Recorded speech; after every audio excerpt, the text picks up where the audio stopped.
Mix vegetable sabzi செய்கிறது எப்படின்னு பார்க்கலாம் வாங்க. ஒரு கேரட், ஒரு குடை மிளகாய், காலிஃப்ளவர், 10 பீன்ஸ், கொத்தமல்லி தேவையான அளவு, அரை கப்பு பட்டாணி, மீடியம் சைஸ் 2 உருளைக்கிழங்கு, 2 வெங்காயம், ஒரு தக்காளி, 3 பச்சை மிளகாய். ஸ்டவ் ஆன் பண்ணி ஒரு வடை சட்டி எடுத்து வச்சுட்டு 4 டேபிள் ஸ்பூன் எண்ணெய் விட்டுக்கோங்க.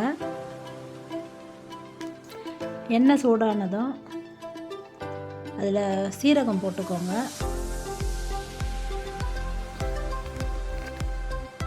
பச்சை மிளகாய் சேர்த்துக்கோங்க.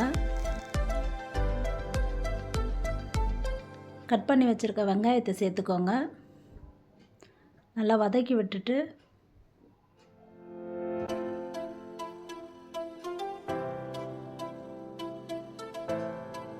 உருளைக்கிழங்கு சேர்த்துக்கோங்க.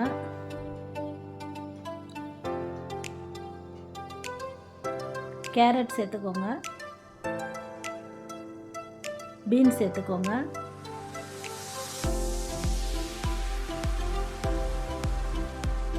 இது எல்லாத்தையும் சேர்த்து நல்லா வதக்கி விட்டுக்கோங்க.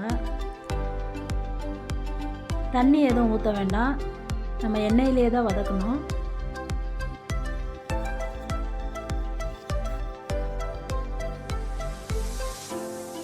நம்ம கட் பண்ணி வச்சுருக்கிற காலிஃப்ளவரை சேர்த்துக்கலாம்.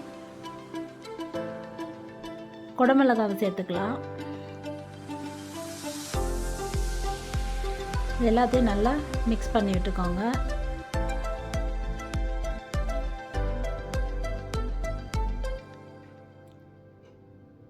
இந்த காய்கறியெல்லாம் அந்த வெங்காயத்தோடு நல்லா மிக்ஸ் ஆகணும். மிக்ஸ் ஆகிற வரைக்கும் நல்லா கலந்து விட்டுக்கோங்க.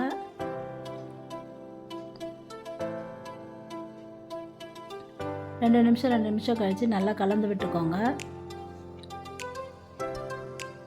அதுக்கப்புறம் ஒரு மூடி போட்டு வேக வைங்க.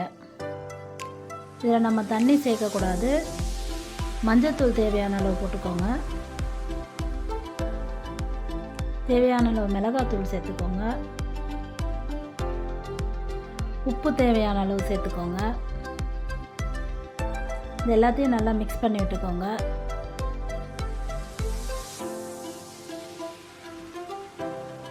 இந்த காய்கறியெல்லாம் அப்படியே அந்த எண்ணெயிலே நல்லா வேக விடணும். மிளகாத்தூள், மஞ்சத்தூள், உப்பு எல்லாம் நல்லா அந்த காய்கறியோடு சேர்ந்து விடணும்.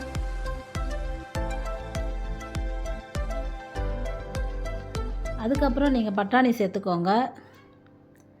பட்டாணியை நம்ம முதல்ல போடலைன்னா பட்டாணி சீக்கிரமாக வெந்துடும். அதனால் நம்ம அதை எல்லா காயும் போட்டதுக்கப்புறம் லாஸ்ட்டில் போட்டுக்கலாம். இதே நல்லா கலந்து விட்டுக்கோங்க. ஒரு மூடி போட்டு திரும்பவும் மூடி வேக வைங்க.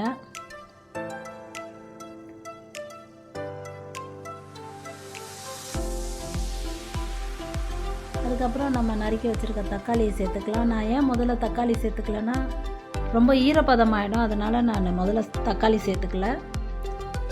நம்ம ஓரளவுக்கு காய் வெந்ததுக்கப்புறம் நம்ம தக்காளி சேர்த்துக்கலாம். தக்காளி ரொம்ப மேஷ் ஆகணும்னு அவசியம் இல்லை. மூடி போட்டு அப்படியே வேக விட்டுக்கலாம் நம்ம. அதுக்கப்புறம் நல்லா எண்ணெய் பிரிஞ்சு வந்துடும். நம்ம போட்டிருக்க எல்லா காய்கறியும் நல்லா வெந்த பதத்தில் இருக்கும். அதை நல்லா கலந்து விட்டுக்கலாம்.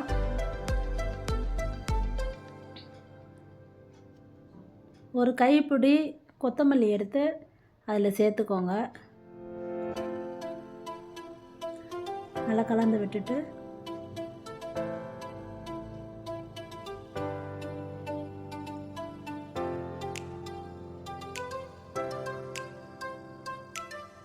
சுட சுட சர்வ் பண்ணுங்கள்.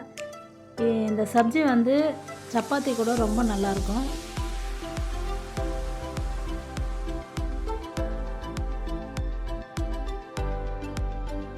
ஒரு தடவை இதை செய்து பாருங்கள். சப்பாத்தியோடு இதை வச்சு சர்வ் பண்ணுங்கள்.